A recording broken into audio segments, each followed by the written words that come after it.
Hello, hello, hello. I'm trying to do something from different views, so we'll see how this works. I'm not sure if you're going to be the camera or you're going to be the camera that I look at today. But it's really not about me anyway. It's about what's going on here. And so, whichever one comes out best, whichever one captures whatever the best, uh, that's the one I'm going with. So please put up with me not looking at you or you. Okay. Um, I skipped a day of work. And work is really what this is more about than anything else today, as far as what I'm thinking of. How hard it is to get started sometimes. I think I'm going to go with you, but maybe I'll go with you. I'm not sure. How hard is it to get started working on something? And that's probably the biggest barrier to me of anything is that, it can be rather daunting when you have a blank piece of paper or canvas and you don't really have an idea to go off of. And really what you just need to do is just start. And that's really hard to do. It's hard for me because I kind of tend to overthink anyway, and I can live my whole life just thinking and pondering things and not really doing much. But today, I've watched some good videos of some other artists that have really great ideas and techniques and stuff. They're much more of a precision type of personality than I am. But it's good to get ideas, and so that's where I'm at right now. Also, I'm in dire need of coffee. I woke up later than I usually do, so I'm not feeling alert. But today, I'm going to keep it simple.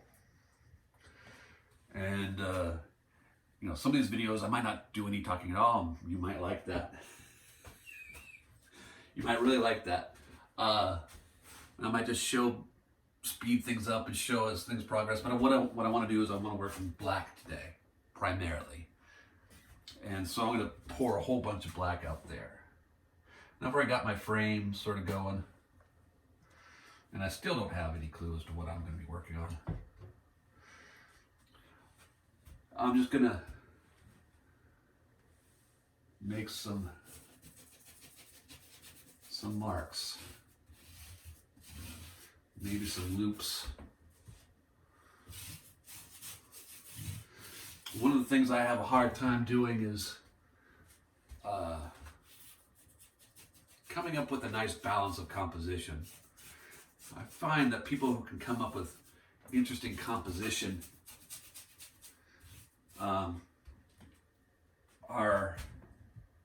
they have an ability that is one I admire, because finding a balance in things is hard to do. I find this. I can draw a picture or something accurately, but finding the balance where it pleases the eye is something hard to describe, and hard to accomplish. And sometimes when I don't know what I'm doing and I just kind of start messing around, I have to force myself to kind of go, oh, I'm ignoring this part over here, or I'm ignoring this part down here. Or I get really fascinated with something that's going on over here. I just kind of lose sight of what the balance is. And so today I'm just kind of experimenting with lines, and black is one of those awesome, mysterious sort of colors, and what it does to our eye as we look at it. It's got a lot of mystery to it. And I'm liking the texture that kind of, this landscape fabric kind of has a natural texture that kind of grabs. I'm very cheap with my paint. I don't know if that comes from years of being, working hard but not making very much money. I'm sure a lot of you guys out there know what that's like. So, and paint and supplies can be expensive, and so to use a lot of it at once is hard for me to do. It just seems like extravagant, and that I shouldn't be wasteful necessarily. And so I have a hard time letting go of what's on my brush to the surface to begin with. I think I might use this hand that I kind of messed with the other day. I might, I hear people stirring. They might be coming down and messing with my video here. I don't know. I hate to impose on them. Anyway, I'm just gonna kind of dabble with what's going on here. I'm not gonna talk very much today. I'm gonna just try to let it be what it is, and let it come out. And I told my students I would record whatever I do, for better or for worse.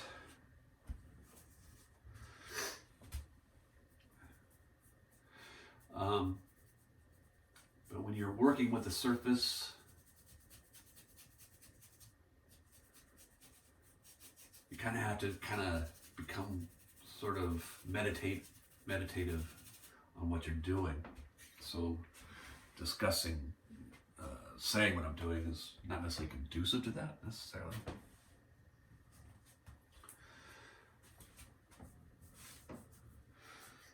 But art is a form of meditation. You kind of start to get drawn into it, and you get to a point where you get to a point where you're not thinking about it too much. You're just kind of letting it be. And so in this case, it's a very sort of Zen, Eastern philosophy, sort of being at one with what you're doing situation.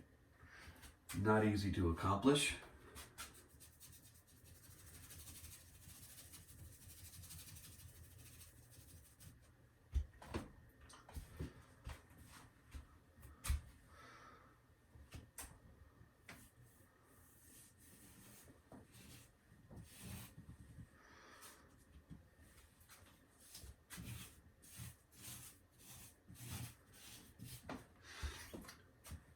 And speaking of Eastern philosophy, I feel that there's a lot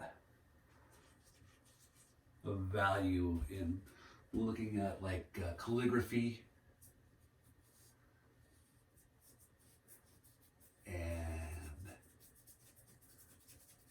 those masterful brush strokes of just playing with line.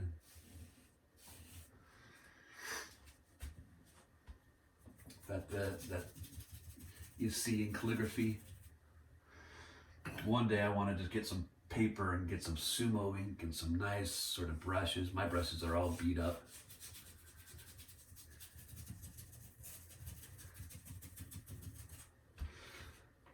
It's okay.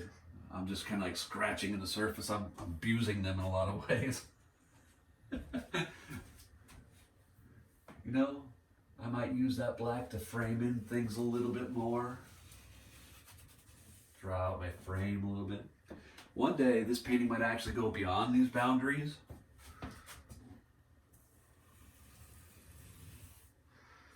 Because if I come up with an image I like, I want to see more of it. Or I don't want to give it up. I want to kind of see where it can go.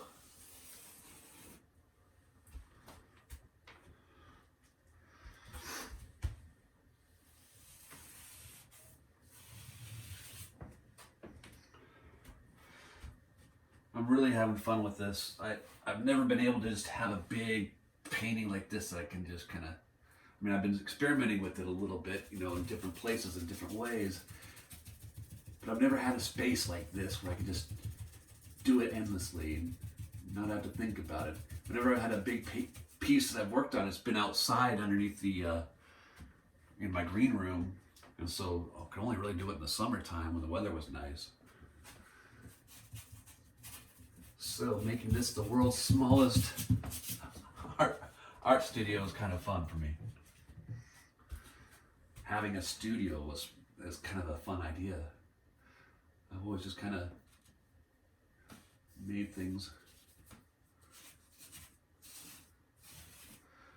in whatever space I could, living room, dining room.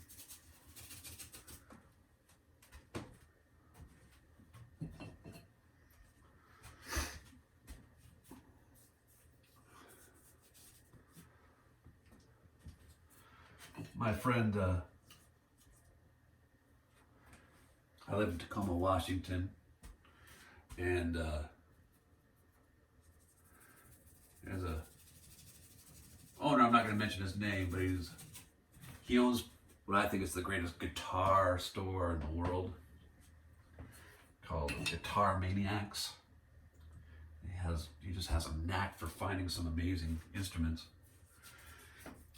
And I didn't know him very well at the time he did this, but he was kind enough to take me to an exhibit of Northwest, expressionists at our local museum. And he turned me on to some local artists. And he really,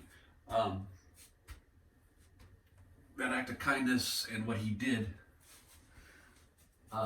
kind of turned me on to some of these more expressionistic art forms in a way that I never really considered them before.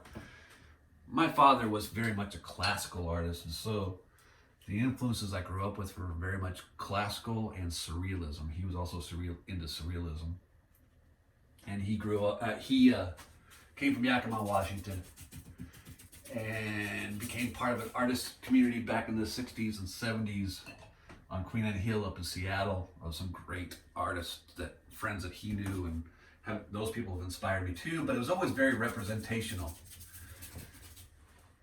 Surrealism is something I'll never get over, because it's such an impactful art form. So it was kind of and I've never really taken art classes. I mean, I've had art classes in like high school. I took I'd already gained some skills, so I took an independent art study in community college over at Yakima Valley Community College. And the artist who was teaching there was a very nice man who taught me a lot of things, but I'm sure I must have been a very frustrating student to him, because I was making all these landscapes and I had some technical skill. But I was stuck in that, I was stuck in that technical area. And he actually had some great imagery he would come up with. I remember, and he was very much into philosophy and music, and we shared a lot of great ideas. But I'm sure, as a student, I was always very much, again, like that idea of when I was a 4-year-old child on a piano telling my grandma I didn't need lessons. I'm sure I was very much a petulant child still to him, but he was a very patient person with me. Anyway, back to those expressionist artists that my friend took me on an exhibit to see. In Tacoma, we're very lucky to have we have like a lot of museums, and Tacoma Art Museum is really a great museum. If you've never been there, they got a nice collection of a variety of artists and materials. We also have the Glass Museum and the History Museum, and the Glass Museum is fantastic, but I love going to the Tacoma Art Museum. And so at that exhibit, I got to see some Morris graves, and I was really taken into some of the weird sort of details that were kind of coming out in some of the forms that they would play with, especially, it was just eye-opening. And so I really thank my friend for taking me on that, and paying for the ticket too. He was very kind. And it opened my eyes. And so since then, I tried doing more abstract work. Then I have a couple of cousins who are also very good artists. And one I might share with you.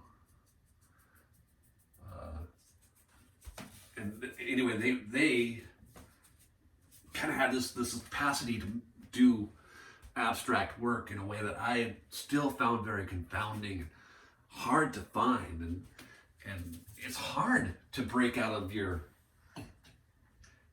preconceived notions, your preconceived ideas, no matter how skilled you think you are. It's very hard to do that. And so trying to find a way to let go. I mean, even when it comes to, and it's still a struggle for me because I still want to do very geometrical shapes and so forth. And so finding things, letting things happen on their own is hard for me. I mean, even as I do this, I'm thinking of Jackson Pollock, and those artists that have come before me, and how do you break loose from their influence too? And maybe I'm finding a way by just talking while I do this, painting all over myself. See? Maybe talking through it is helping me, I don't know. I told myself I wouldn't do this in this office because I got like computers and all sorts of other things in here that I don't want to mess up. But sometimes a good splash of something can do the work for you. Can break you out. All right, well, yeah, breaking those geometric forms, those ideas that kind of are in our brain, that's the hardest thing to do. And then to find a balance to that is a hard thing to do. Letting the representational world kind of go by the wayside. When all our brain wants to do is make sense of things. And that's really what I love about abstract and expressionist work, is that our brain is built to try to digest and make sense of the world. And so when we see something that's so other or out of the world, and unnatural in a way, it forces the brain to do some work that's very interesting. And I don't think people, we're raised in a society that doesn't necessarily value thinking a lot, necessarily. We value certain types of thinking. We value math, and reading, writing. And I find value in those, great value in those. I find mathematical relationships in whatever I do. I like chaos theory. I love quantum mechanics. When I paint, a lot of times what I think about is what's going on the subatomic level. So there's a lot of science, and I'm like, what must it look like in a very small level? What's going on with these little particles that enter into our reality and then leave as soon as they enter, or even before they enter reality? Weird ideas on the quantum physics sides of things. And so there's a meditational quality to producing the work, and letting your mind go and playing with things. Man, I kind of see something I don't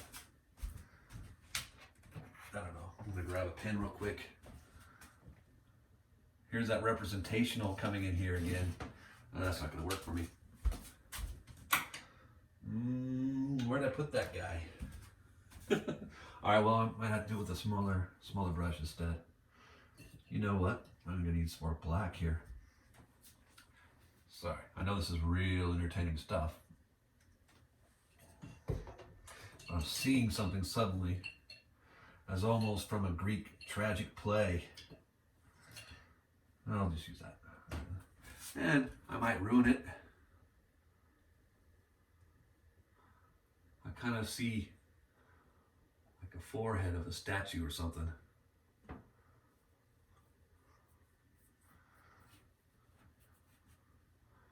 And I saw that because of this little feature here. Almost looks like a cheekbone maybe, and maybe an eye. And there's, here we're at the representational level. How do I not over-represent it? That's what I want to know. If you could tell me that, please let me know. Find it! Find it! I don't know. Maybe I'll just let that be for a while.